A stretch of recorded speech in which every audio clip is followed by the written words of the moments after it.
नमस्कार मित्रांनो, अजित पवार यांना मरून 2 दिवस झाले नाही. त्यांच्या पार्थिव शरीरांची राख अजूनही थंडी झालेली नाही. आणि हे राजकारणातील किडे ज्यांनी माणुसकी घरच्या वेशीला टांगले असे हरामखोर यांना एवढी घाई पडली. काही दिल्लीत जाऊन सन्या अमित शहाला भेटतात आणि तेथून राजकारणाची खेळी खेळतात. आणि काल महाराष्ट्रासाठी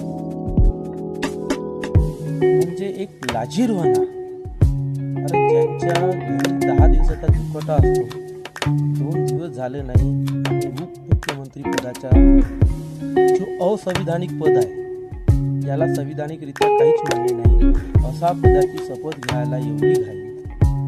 खरंच लाज वाटते हो या राजकारणाला बघून.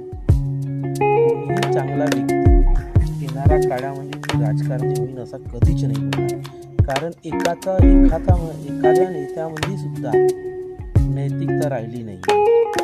सगळे कृतीच्यासाठी विषासारखे एकामेकांची भूमिका होत असतात. खरंच दुर्दैवी आहे या देशाच्या आणि या महाराष्ट्राची.